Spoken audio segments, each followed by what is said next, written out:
Jeff's Superscript is brought to you by Black Cat Comics and Collectibles. In my opinion, the best comic shop and clubhouse on the internet. Make sure to follow them at Black Cat Burbank on Instagram and ask them about their Stray Cats Club for special perks. Hi, I'm Jeff, and welcome to another one of my videos where I take a look at all the new comic books coming out on either July 27th or 28th, 2021. And I ask myself the question, what one new comic book would I buy this week if I could buy just one book? Let's go ahead and jump right into the content of this video. First, by taking a look back to my pick from 2 weeks ago, which was Thor, number 15. And the question remains, was it a worthy and worthwhile pick to be my just one book pick of the week? And the answer is, yeah, kinda, sure. I mean, Thor is good. I like Thor. It's been really entertaining. Donny Cates is really good. And this issue delivers on what Thor has been delivering on and what Donny Cates has been delivering on with Thor. It's really entertaining. Donny Cates is really good at dropping in little exciting little moments, little wow moments or ooh moments or whoa, what's going to happen next kind of moments. And this issue definitely had a few of those moments. So I am still hooked on Thor. I'm still interested to see what is going to happen next in this comic book. But it wasn't standout. It wasn't sensational. It didn't blow me away. Frankly, it wasn't a super exciting week for me and the books that I read. I mean, Haha 6 was fine. Joker number 5 was interesting. Star Wars War of the Bounty Hunters was entertaining, but didn't blow my mind either. So it wasn't there, amongst other books that I read this week. Nothing really stood out, and Thor wasn't necessarily a grand standout either. But for my pick for this week, I would say sure, it delivered. I enjoyed it. If I had to choose just one book, I think I would stick with Thor issue number 15. All right, let's move forward with the content of this week's video for the books that come out this upcoming week. First, we're going to start off with the 5 books that are my honorable mentions, and then we will finish off with the one book that I would buy this week if I could buy just one book. The first book that I want to mention this week is a book called The United States of Captain America, issue number 2 of a 5-issue limited series. Here's the description. Steve Rogers and Sam Wilson are hot on the trail of the SHIELD thief, but their adversary remains one step ahead, and he has friends in low places. Some of Captain America's oldest enemies are behind this scheme, but can Sam and Steve figure out who these enemies are and what they want in time to stop them? And in a story by Mohali Mashigo and Natasha Bustos, who is Nichelle Wright, the Captain America of Harrisburg? And will her community stand up for her when the SHIELD thief frames her for a terrible crime? Okay, I'm probably going to mention this series every issue that comes out. Why? Because it seems like every issue is going to have a first appearance. And in this one, it's Nichelle Wright. Now, will any of these first appearances ever become a future Captain America or a future superhero in their own right? Who knows? But this series has built-in spec potential. Now, I didn't read the first issue. If you read the first issue, I'd be really interested to know down in the comments if you thought it was good. Was it a good read? Are they telling a good story? Or is it just kind of a trite kind of Sam and Steve go on a road trip to catch a thief kind of story that seems to be dropping in first appearances as an excuse to sell comic books? I'd really like to know if anybody who watches this video has read it and what they thought of it. But in the meantime, I mean, you can't ignore these first appearances in this book, so I have to point it out in this video. The next book that I want to point out to you is a new book. It is called The Last Book You'll Ever Read. This is issue number 1 from Vault Comics. Here's the description. Civilization is a lie. Hidden deep in our genes is the truth, and it is slowly clawing its way to the surface. Olivia Cade knows the truth, and she has become the prophet of the coming collapse. Her book, Seder, is an international bestseller, and it is being blamed for acts of senseless violence and bloodshed all over the world. Olivia's own life is in danger from those who have read her work. Determined to conduct a book tour, she hires security professional Connor Wilson to act as her bodyguard. She only has one requirement: he cannot read her work. This is an interesting concept. I'm going to start off right off the bat by mentioning that this is by writer Colin Bunn, who writes every other comic book that comes out, as I've mentioned many times before in this video. But you know, he's a prolific writer. He has lots of different ideas in his head. He's putting out lots of different books, and people keep publishing them because, in general, they're probably pretty good. I haven't read a ton of his stuff. I do like Basilisk, that I have been reading of his. But this sounds like an interesting concept. I don't know why this character would be so determined to go on a book tour when her book is inspiring people to do violence, and she could be the target of it. But hey, that's the premise of this book. And it sounds like it could be interesting. It sounds like it could be an interesting dive into maybe the human psyche a little bit, maybe a little deep. But if Colin Bunn did it well, it could be entertaining, and I wanted to point it out to you this week. The next book I want to point out to you is a new book. It is called Possessive, issue number 1 of a 3-issue limited series from Zenoscope Entertainment Incorporated. Here's the description.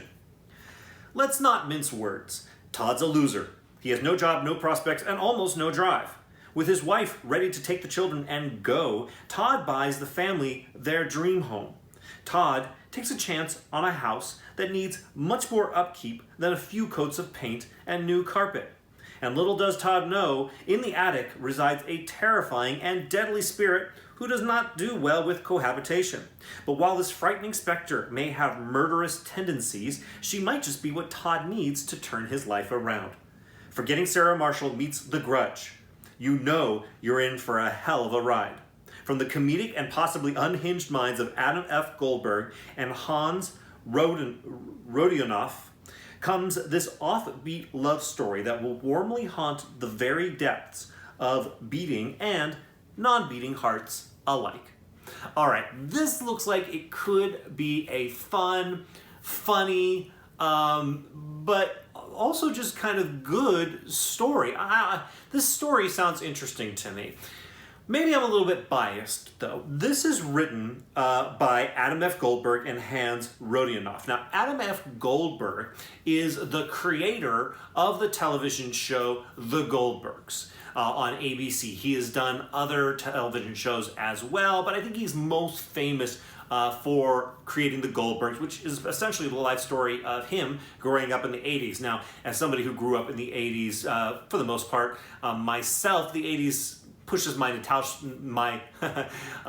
nostalgia button whenever I see a show about it. So, but it's also a really funny show, and so I have to think that Adam F. Goldberg is funny, and that he does funny work, and that this sounds funny, and this sounds entertaining. It sounds like it could be an entertaining story. So if you're looking for a fun and funny story with a kind of horror bent, that is a low commitment, it's only 3 issues, you might consider picking this up. Also, in addition, this guy's connected.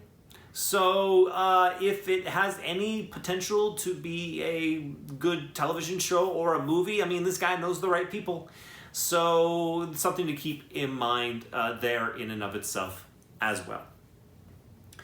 The next thing I will mention to you, but what I mean by thing is comic book, is Superman, Son of Kal-El, issue number 1 from DC Comics. Here's the description.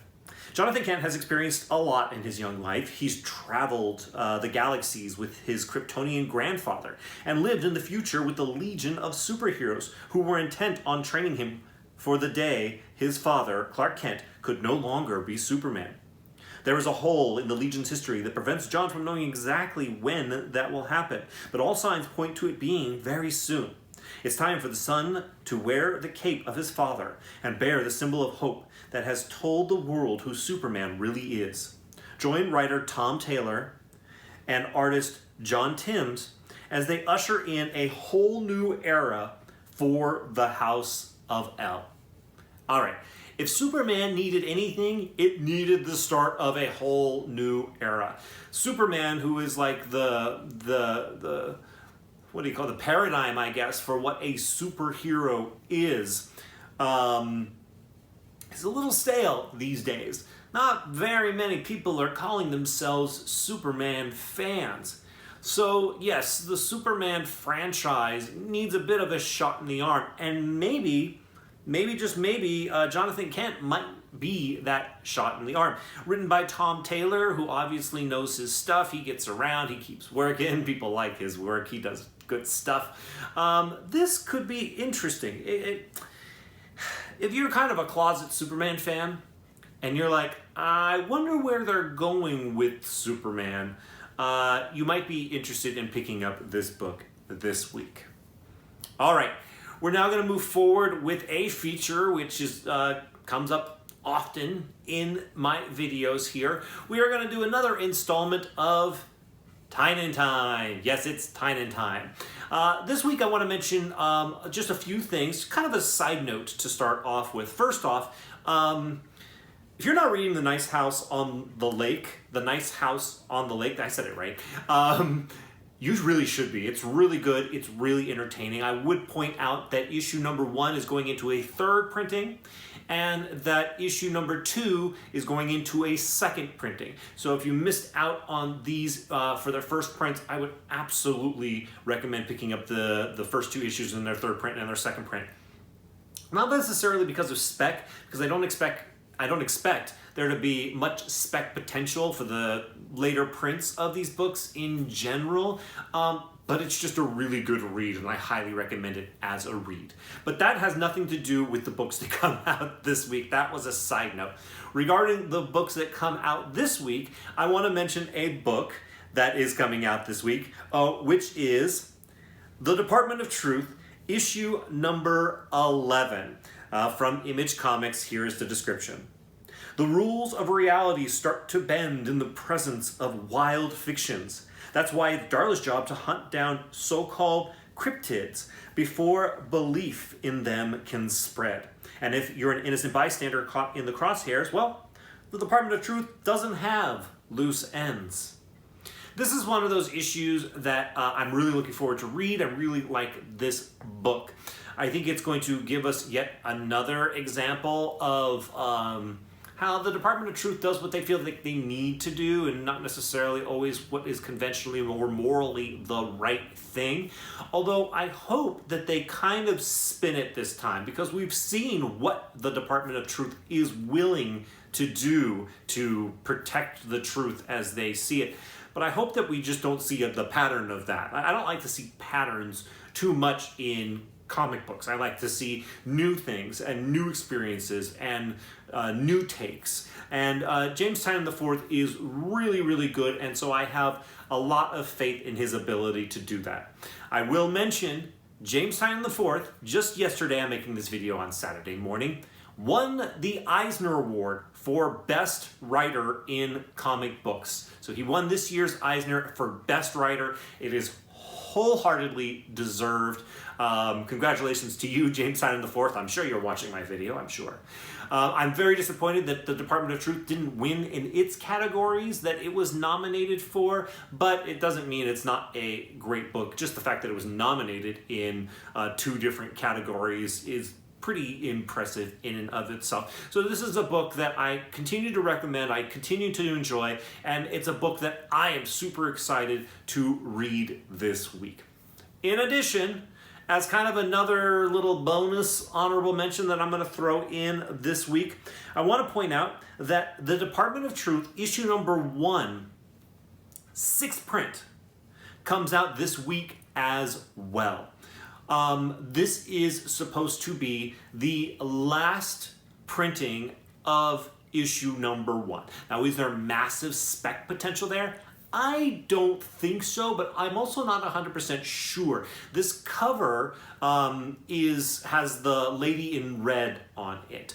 The All the other multiple prints have just been color shifts of the Kennedy cover, except for the occasional secret variant with Oswald on it. This is a not completely, it's still in the style of the Kennedy cover, but it's with the lady in red instead of Kennedy, so that's noteworthy. So it might be worth picking up and considering getting one copy for the PC or something like that.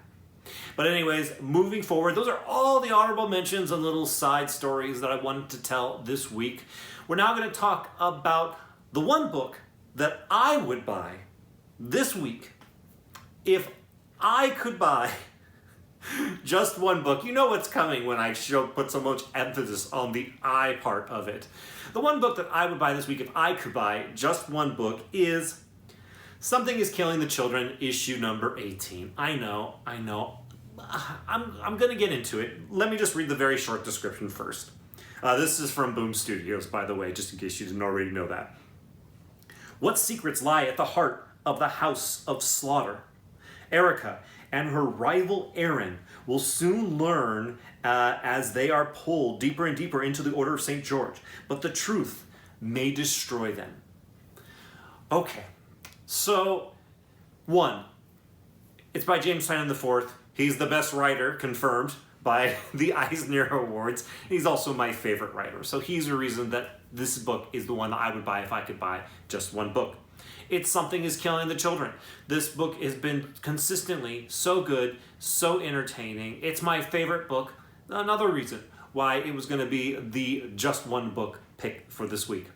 But I also want to mention that they have officially announced that they have picked writers to write a pilot for the Something is Killing the Children television show, which may or may not happen on Netflix. Now, I say may or may not happen because there is a long marathon between writing a pilot script and having a show on television. But the fan base is there, the fan base continues to grow. As long as they put out a good script and make a good pilot, hopefully, then hopefully we're going to get a television show, which makes every single issue of Something is Killing the Children something that you should pay attention to, because they will be pulling directly from these comic books.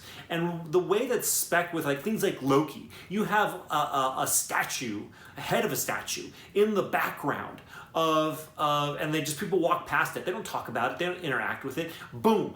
The value of that comic book shoots up because the first appearance of that statue, the person that statue represents, shoots up in value just because it was glimpsed on a television show. So considering that Something is Killing the Children television show will pull heavily from all of these issues, and there frankly aren't that many issues. We're only up to issue number 18. You got to figure that a lot of stories, a lot of characters, lots of instances are going to be pulled from these books. So all of these books have spec potential in them. So that's something to consider there as well. In addition, man, Something is Killing the Children. There's lots of hot news out there as well.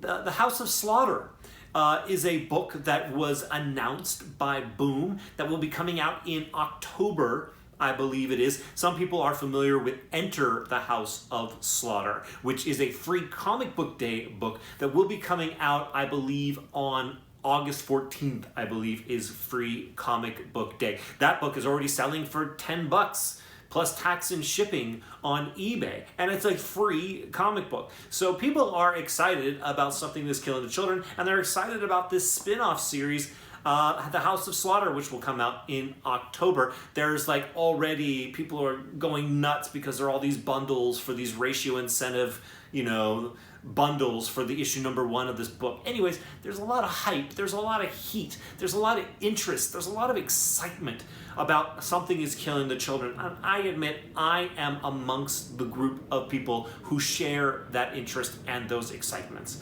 So for all of the reasons that I just enumerated, in this week, once again, the summer is just not great for comic books. It's not great for comic books to get excited about. So in a typical summer weekday for comic books, for new comic books, I have to default to one of my favorites. Something is Killing the Children, issue number 18 is my just one book pick for this week. All right, well, my dogs are outside barking like crazy, so I'm gonna have to go find out what's going on with them. So I will say thank you all so much for watching this video. If you appreciate this content, likes are appreciated by me, so just hit the like button. I would like that.